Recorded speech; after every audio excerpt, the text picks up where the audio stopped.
Welcome to Newsworthy Stories with Jacqueline Jimenez. Thank you for joining us for this special report because I have someone unique and special, and that's Robert Chelsea. He is the first African American to receive a face transplant.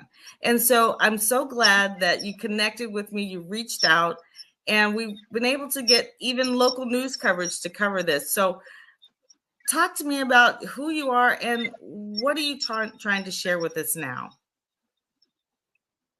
Well, who I am is simply an individual that was in an auto accident as a result of a drunk driver in the Los Angeles area, swerved on the freeway and ran into me. As a result of that, my car blew up, and I'm not sure how much detail you want, but when the car blew up, my lips were burned off and part of my tongue and my whole body. I was in the hospital for about a year and a half, and the first 6 months I was in a coma. So after the coma, we discovered that there were about 30 surgeries during that time before I even got discharged from the hospital. And as a result of that, my skin burned and amputations taking place and so on. The plastic surgeons that I talked with, most of it they couldn't do anything about, trying to help me to eat because um, it, they put a flat on my lips.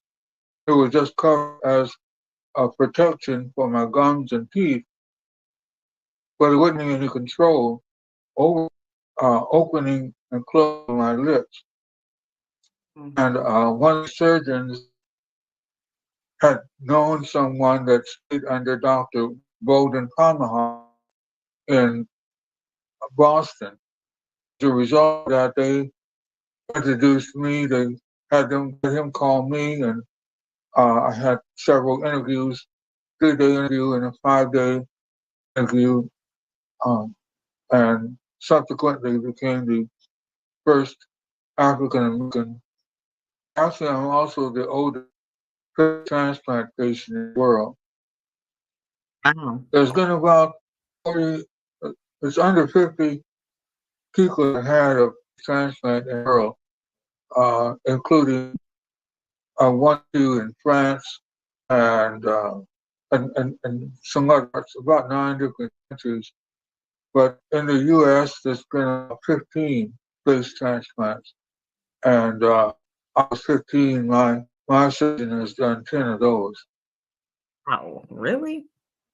Now it's I know I have Yes. another picture of it is a picture of you and I'm not sure if your surgeon is in this picture. I wasn't really sure if but it's when it looks No, like it's just beforehand, and so I didn't know, everybody that you sent me pictures. Who is in this picture with you? the people, my godson is on the left. His name is Everett Brown. He lives in New York. And then there's me. Next to me, there's George Criscetti. He is the, well, former president of the New England Chapter of Burn Survivors. As you know, I was a burn survivor before receiving a transplant. So that picture was taken, I think, a year or two before I received this transplant. And the other person, far right, Brother Bill Preston, he has my travel companion from Los Angeles. He specializes in pharmaceutical, sickle cell, Alzheimer's, and he's a consultant for his company called Roots Wide. So those are my travel and colleagues. As a result of being burned, of course, that was the first thing that happened, and I got exposed to and introduced to so many wonderful people that also have burned, electrocuted, live poured on barbecue fire, house fires. all kinds of things that have happened, car accidents. So as a result of that, uh, once every 2 years, there's a World Burn Conference that allows, invites everyone all over the world to come and be themselves. Everything that's done for that 4 or 5 days is consecrated with uh, burn survivors or caregivers that are associated with it. So it's a wonderful time. And uh, Everett or Rick, those two that are on the far right, far ends, they're my personal. One's my godson, and the other's a personal friend. I noticed that when we were talking before we started the interview, see, when I'm looking straight on at you, you don't notice, your face is, normal. But if you turn to the side, you can still see that scar all across your head. Yeah. Oh And yeah. I was like, wow, you really, you really had this face put on you, if you will. So when you look in the mirror, at a different face, what is that like? Well, I see you in person. I'm not sure if I ever see myself. Fortunately, I'm able to, you know, I'm carrying this space like you carry your hands and your arms and your legs. But when I look at it, then I see another person. And the texture of my skin is a little different because it's loose compared to how our natural skin fits us. Skin, obviously, well, what happens in the process of face transplant? They actually strip my face and they strip the donor's face. So it's so much more unique than replacing a liver, lung, kidney, or heart, and so on, where you're taking one out and putting another in. With a face transplant, they're not only strip my face, a team strips it, another surgical team is stripping the donor's face actually in a different location altogether. And then they bring the donors to me and sew all the blood vessels, nerve endings, tendons, the muscles, the uh, everything that they can, sew it together from top to bottom. And as a result of that, what I have is not just another face. I have another forehead. I have another. The top of my head is is all the same donors. I have another set of chins that I have to get used to. I mean, not set of chins, but another chin. But another set of cheeks. I have another set of lips to get used to. I have another nose to get used to. So it is uh, much different than taking an organ out and putting another one in. And obviously, transplant is external, and you would never know if a person had had a surgery, replacement a heart or a lung, unless they tell you because it's internal. And that's fascinating. I can't even imagine how many hours of surgery that you've been in so far. Do you have more surgeries to go? Well, there was only one surgery, about 13 or 16 hours. That is for the transplant, the face transplant. I did have another surgery to adjust and tighten up certain areas. There's things that could be done, but the more surgery, and because I'm actually the oldest, there's a lot of unique areas that actually I didn't even cover that with other TV that I should cover with you. there's so many unique areas. Like because I'm black, uh, no one has ever worked uh, transplanted a black face before, and the surgeons are not black, so they don't know the signs to look for as they would a white person. Uh, in the New England Journal, for an example, they have suggestions like uh, to detect infections, etc. You look for pink face, pale face, red face, blue lips, white knuckles. Huh? Well, none of that applies to me.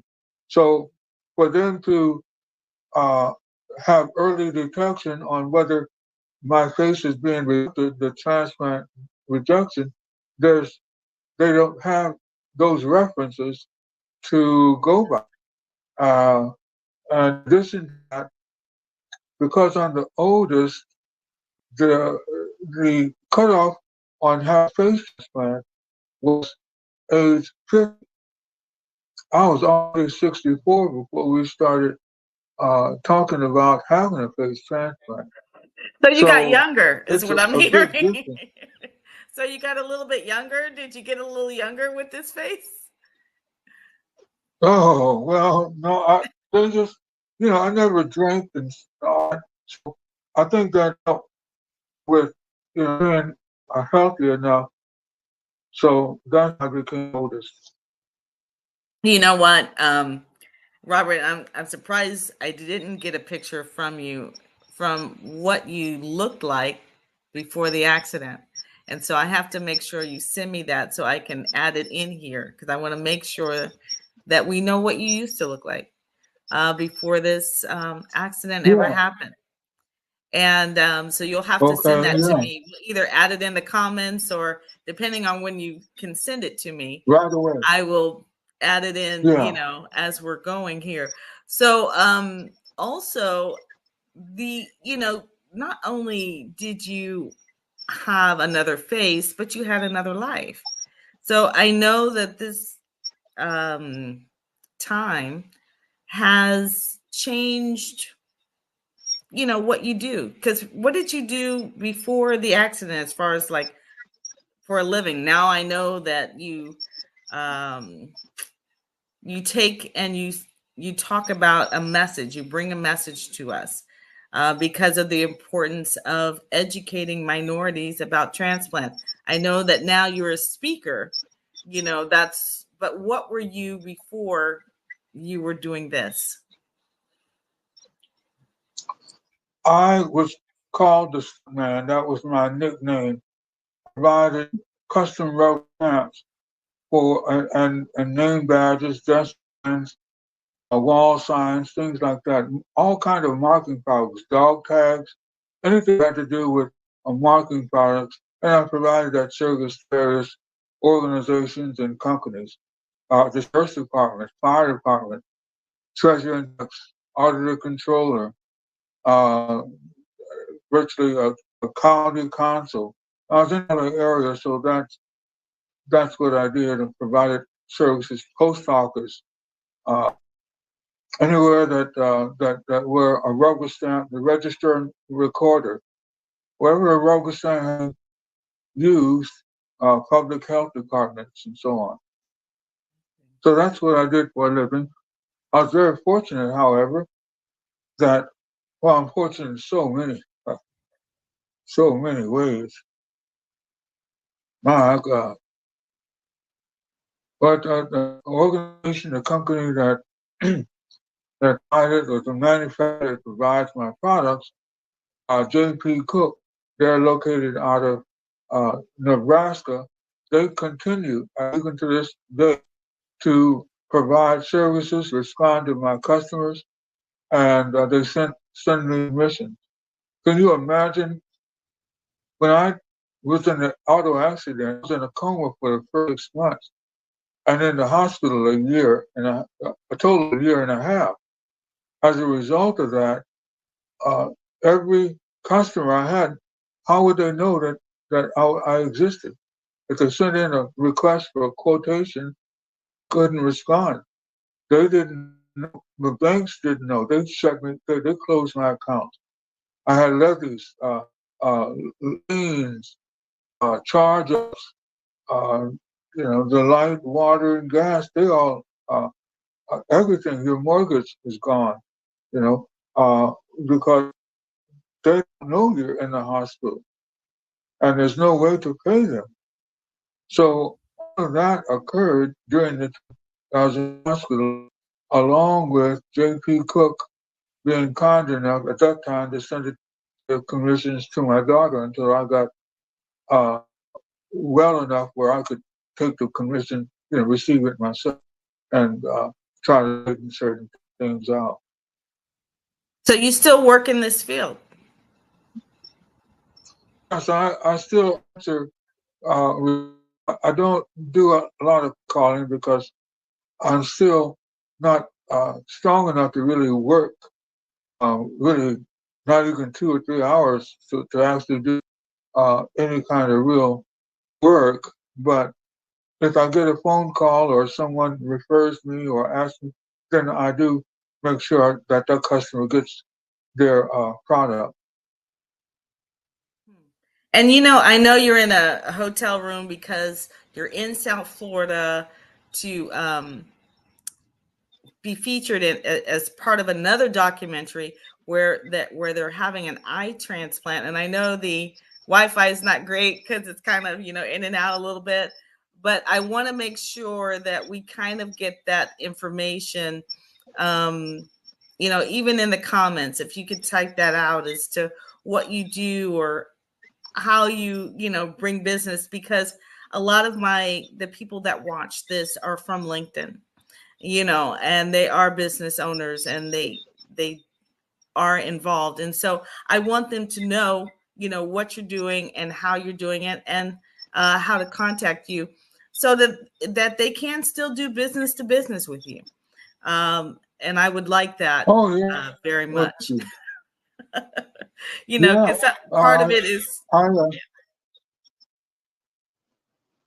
go ahead. part. No, go ahead. You said part of it is what? No, I was just saying part of it was just, me wanting to make sure that um if they can do business with you, that they can, or people who want to be a part of you spreading this message on educating, people, particularly minorities, about transplants, however they want to be a part of what you're doing. I want to make sure people understand what it is that you've done in the past, as well, so that they can assist you. Yeah, thank you very much. I'm known as a stamp man, and so they can reach me through robertchelsea.org, uh, and they can Google my name, and it's easy to find what I've been doing, um, both with this as well as for our disabled diaspora. This is the most important aspect of my life is making sure that we don't just cover face transplant. That's unique.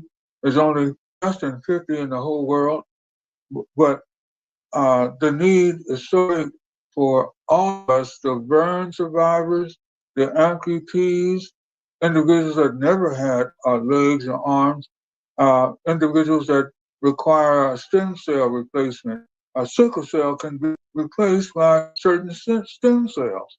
So there's so many people that can to live a normal life, if you will, just by us being more aware, conscious, and educated about face transplants, transplantation in general, or limb replacement, etc., bone marrow.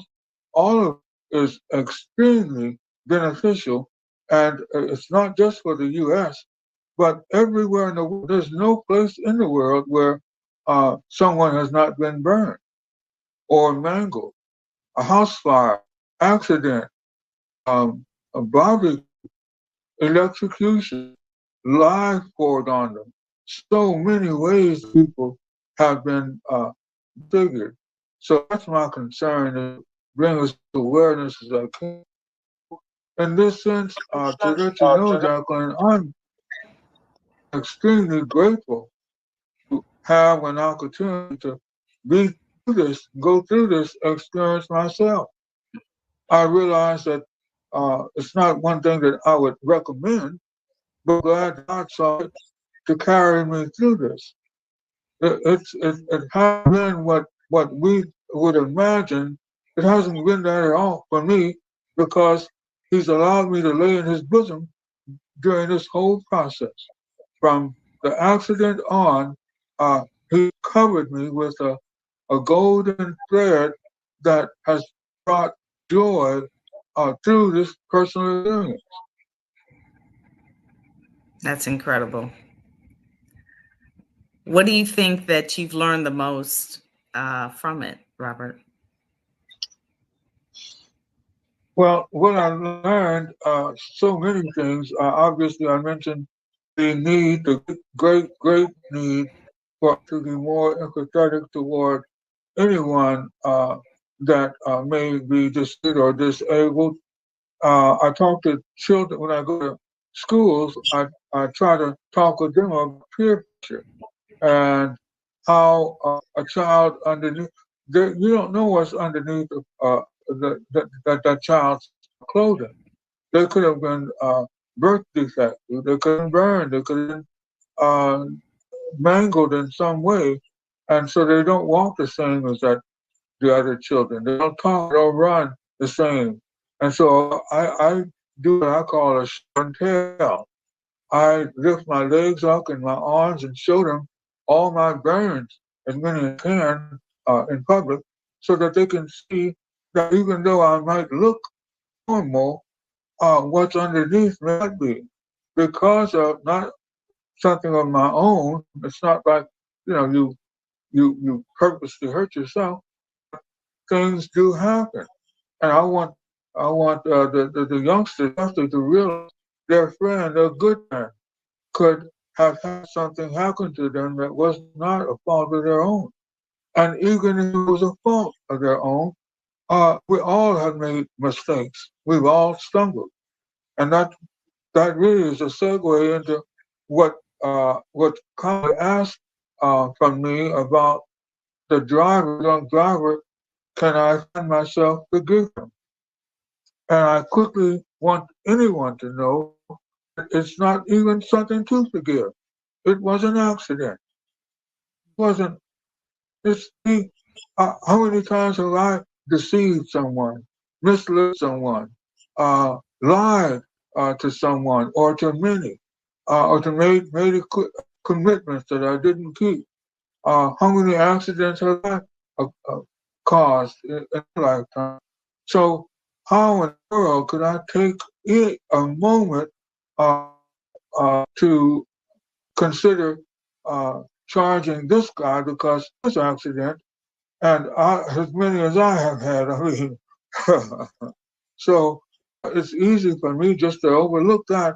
Now I realize that the circumstances might be greater than someone else's, but not as bad as others. Many people have died as a result, but there's still accidents. So that's kind of how I see uh, how individuals uh, can help the children be more considerate of their friends, and how others can be more considerate of our colleagues and peers all over this world. Thank you so much for sharing your story and just giving us some insight on what that's even like. I know that you're going to be a part of this documentary, and this is a South Florida surgeon. So hopefully, when the documentary comes together, we'll be able to bring that story to you because it's remarkable as well.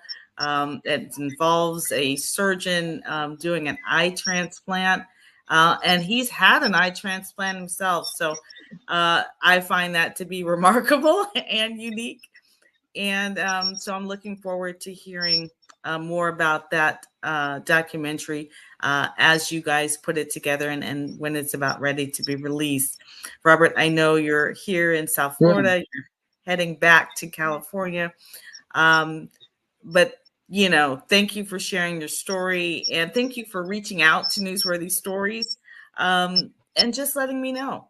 And I'm glad that I was able to get more coverage for you in the process, because I believe this is a story that needs to be told again and again, in every city that you uh, go to, no matter the reason, because you're so unique. And I'm still baffled on how to remove a face from one person and put it on another. It's just extraordinary.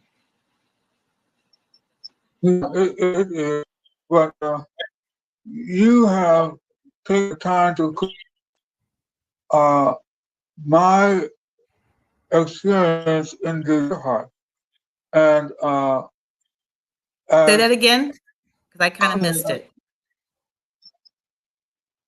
you've taken the time to take my experience and place it into your heart, and as a result of that, we have met and talked, and all of these wonderful things developing out of it. So it's really out of, and I think the bottom line did ask me what are some of the major outcomes of my experience. One of them is I went through when I was still in the hospital before the transplant, as I all burned and lips burned off and all that. And uh, I asked our Heavenly Father, how can I now speak your wonderful words? How can I have Bible studies anymore? What what method? How do you? What do you want my next steps to be? Since you allowed my lips to be burned off, you allowed my tongue, part of it, to be burned off. I know you don't want me to do a lot of talking, but how can I share? And quickly I got a response, Jacqueline.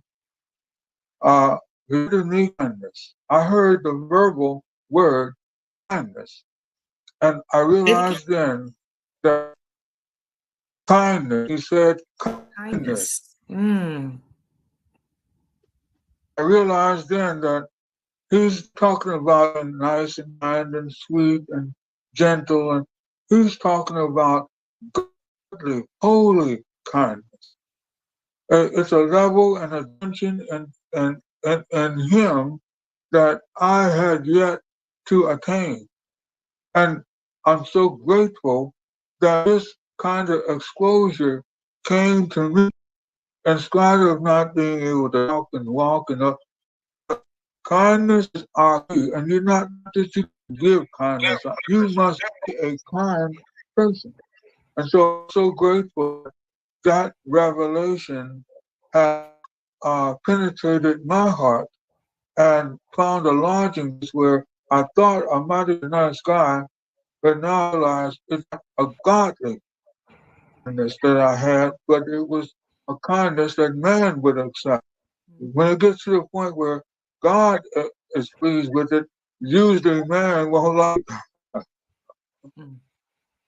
Well, thank you for sharing that.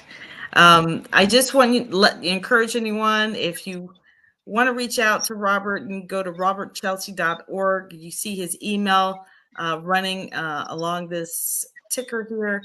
Robert, thank you so much for sharing your story. I'm sure this is not the last of our conversation. So um, thank you again.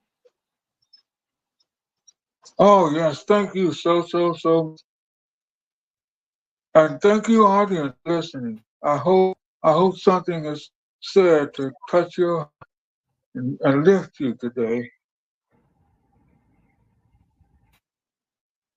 All right. Thank you.